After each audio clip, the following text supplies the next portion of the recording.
From the brilliant mind of Shigesato Itoi, we received Earthbound in 1994, also known as Mother 2 in Japan, as this game is not the first in its franchise, it's the Mother franchise, and before that there was Mother on the Famicom, but we never got Mother. Instead, when Mother 2 was coming out, we did get that, so they called it Earthbound, which is the only game in the franchise we ever got in the States.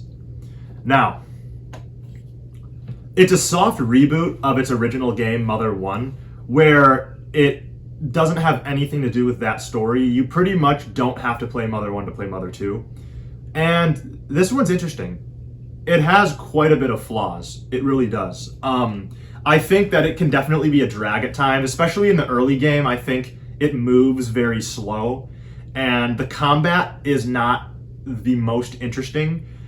But there's one part of the combat I really like, which is that when you get hit with like a deadly blow, or the player is hit with an attack, you don't immediately lose that HP. The HP slowly rolls down. So let's say you get hit with an attack that should kill your character.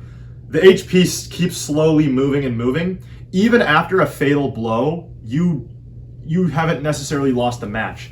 You have until those numbers roll down to actually defeat the enemy. And if you can defeat the enemy before your HP is gone, you win the battle. And that's pretty cool, honestly. I think that's a very interesting feature that they introduced. And yeah, some of the HP, that could be, the HP meter is a cool part of the combat, but in general, I think that the combat doesn't particularly get interesting until that HP bar is high enough, where the characters are at a high enough level to where they have a lot of HP.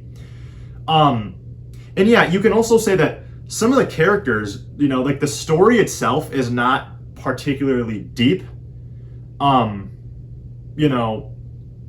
not a lot of like deep character arcs or anything. It's kind of a simple plot, honestly. That aside, though, I absolutely love this game. I absolutely love this game, and I think it is a phenomenal Super Nintendo title that I would say everyone needs to play.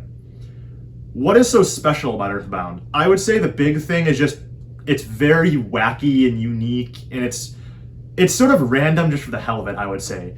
There is absolutely nothing like Earthbound, is the only way I can put it. I mean, it's the perfect encapturing of what I absolutely love about video games, I would say. You play as Ness, who's a young boy who lives in Onet, which is just a city in Eagle Land, as they call it. So basically this world is I think this world is sort of loosely based on America, but it's not America, it's Eagle Land.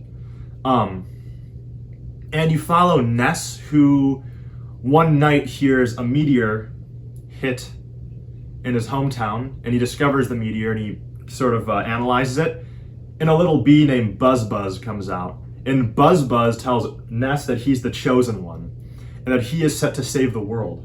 And he's thinking, oh shit. That's pretty much the setup for Earthbound. So you have to go on an adventure to collect the 8 melodies of the earth to save the world from a future threat. And it's very cool because you don't really know what to expect yet. You're given very little information, and what's to come is very cool. You don't really know what that could be yet. Yeah, this game is extremely wacky. Some of the characters are very funny. Like there's this one part in the game when you have to go through a monkey maze and you have to talk to a bunch of different chimps and you get all confused. It's very funny. It's very random for no reason. One of the enemies is just a big pile of barf. Yeah, that's literally it. And he's a boss. This game is extremely wacky. It's very funny. But at the same time, it can be very silly and whatnot, but it also knows when to be serious and very, very atmospheric. Again, I'm trying not to say or show too much. I don't want to show too much or say too much about this game because I really want, the audience to sort of, if you haven't played Earthbound, to sort of just experience this one yourself. There's a point in the game when you play as a different character. I don't want to say spoiler alert, but if you don't want to know anymore, just take my word for it and play Earthbound. There's a point in the game when you play as a character named Jeff, and you are you have to leave this you're in the middle of like this sort of winter tundra, and you have to leave and find Ness. And the theme Snowman plays when you're walking, which that is one of my favorite video game soundtracks of all time. My favorite video game tracks of all time is Snowman. It's extremely atmospheric, and it generally just sort of makes you think about your life and where you're at, where you're headed. I really like that about Earthbound, is that like it can be slow at times, but I almost think that the creator might have done that on purpose, because the art style is absolutely wonderful in this one. I adore the art style, and the worlds that they made and the sort of areas and towns they made are very, very beautiful looking, and they evoke a sort of melancholy but simultaneously hopeful feeling whenever you're traversing these worlds, especially in the snow areas with Snowman. There's really nothing like Earthbound to me. The game's build-up is very interesting because it starts off very simple and happy-go-lucky. You have to meet a few friends, and you guys have to save the world. Okay, pretty basic plot. But as time goes on, it sort of evolves into this fight, like, again, not to spoil too much, like, the world is seriously going to end. The world is in serious, serious danger, and you have to do something about it. It is up to you to do it. And it's kind of cool that Ness basically has to go throughout his world and go to the 8 melodies of the earth, and each melody sort of reminds him of his past. Like a memory of his past when he was young, even younger. And each melody, sort of brings you back to a point in your life. And I think it's kind of symbolic of like, sometimes in life, in order to sort of take on the future, sometimes we have to come to terms with the past, and that's okay. And once Ness does that, he is sent to Magicant, which is a realm in his brain. And he basically has to go in his brain and defeat sort of like, it's hard to explain. It's like this evil, I like to interpret it as like his evil thoughts, maybe. He's going into his brain and doing that. What am I getting at? A little bit of a ramble. This one's, I'm trying to be a little more organized with this one, but nonetheless a tad bit of a ramble. Yeah, Ness goes to a realm in his brain and basically defeats the evil part of himself, tackles it head on. And I think that's amazing. It's very symbolic of like, sometimes you have to come to terms with your past to some degree in order to forge your future. And that is a very true thing. I like that. And once Ness does that, he comes to terms with his whole past. It's very cool because what his past was is absolutely up to the player. They don't really say much about what his past is. It's just Ness had a past and he has to come to terms with it in order to sort of forge his future. And, the whole thing with Earthbound is that so much of what they give you is up for interpretation. The main characters don't really have any character arc at all. They don't even talk that much to begin with.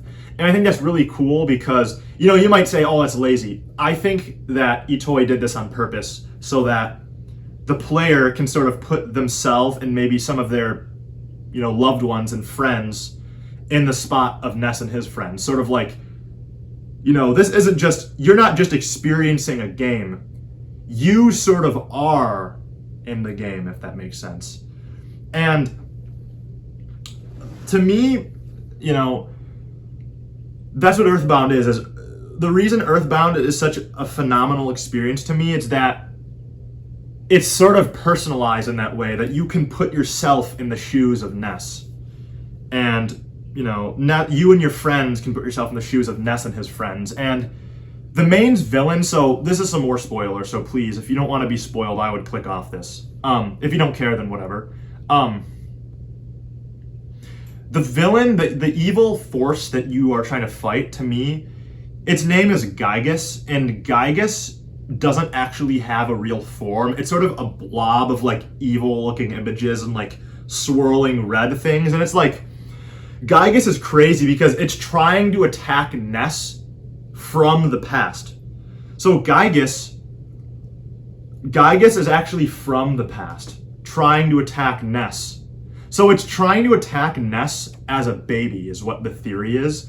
So you have to time travel back in the past to defeat that evil. And to me, that is really symbolic of like, sometimes you do have to, and I think I've said this a million times, but that sort of ties into like, you know, confronting your past to forge the future. To me, Gygus pretty much represents like evil, like just the embodiment of evil and temptation. And that's sort of like, to me, Ness isn't just fighting some sort of evil force. I think Ness, you know, the player, I think it's sort of symbolic of the player tackling their own inner demons is Ness fighting Gygus.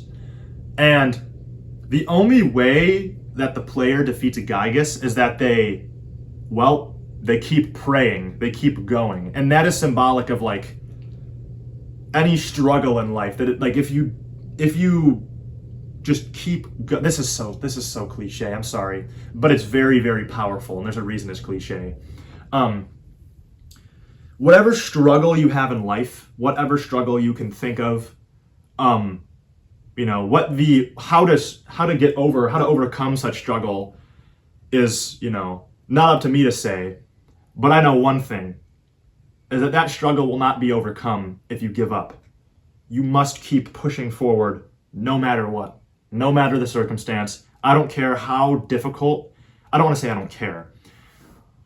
How difficult the thing you're going through, to me, no matter how difficult it is, you must keep going. If you give up on yourself, you know, you're not going to succeed. You must just, as Rocky would say, go the distance, right? Whatever struggle you are going through in your life, if you just keep going, if you bite your lip and you say, I'm not giving up, it ain't over till it's over. You know, super cliche. I sound like I'm nuts right now, but it's true. From experience, you know, whatever struggle you're going through, if there's some sort of dream you have in your life, or there's some sort of thing you want done, some sort of goal you have, you know, a desired future, or you're going through a struggle that you feel like there's no way out. There always is a way out of whatever struggle you're going through. But there's one thing you must remember. I don't care how cliche it is. I don't care. You must believe in yourself, and you must never give up. That way, you will be able to overcome your own struggles. If you haven't been able to tell, Earthbound is my favorite video game of all time. And, well, I get the chills saying that. Man, I love this game. It's going to be a very hard one to dethrone. It perfectly embodies the beauty of what I like in a video game, and it sort of just really hit home for me because I'm sure all of us have felt like we're in Ness's shoes, you know. We have a big burden on our back, and it feels like that maybe there's no way out. But it won't be easy, but there always is. You just must believe in yourself. If you haven't played Earthbound, what are you doing? I've heard in many places that Mother 3 is, a lot of people think Mother 3 is the best thing Nintendo's ever made. And as a guy who absolutely adores Earthbound, Mother 3 is absolutely on my list. So I'll get to that one at some point. But yeah, I don't want to, you know, over yap, but seriously, I couldn't recommend Earthbound anymore. Again, this one is getting very expensive today because this game was not very popular in the States when it came out. It didn't sell very well. The marketing campaign kind of did a poor job of conveying what this game was really about. So it didn't sell very well. So yeah, that happened. And then at some point down the line, someone must have realized, oh shit, this game is amazing. Now it's gonna get really expensive. So yeah, this cartridge is probably, it's getting expensive. It's getting up there. So, whatever means you have to play Earthbound through emulation, through the SNES Classic, or maybe you're lucky enough to be able to get an authentic cartridge. Whichever way, I would not recommend Earthbound enough. It changed me. That ending, looking aside all of its flaws, that ending that Earthbound had, it really just changed me. It really hit home for me. It was an amazing experience that I think that every viewer, or what am I talking about? Every video game enjoyer should play. I got nothing else to say. I would highly I just said that. Play Earthbound. Please. Play Earthbound. Yeah. It's my favorite game of all time. It will always hold a special place in my heart. Well, it's all she wrote. Peace.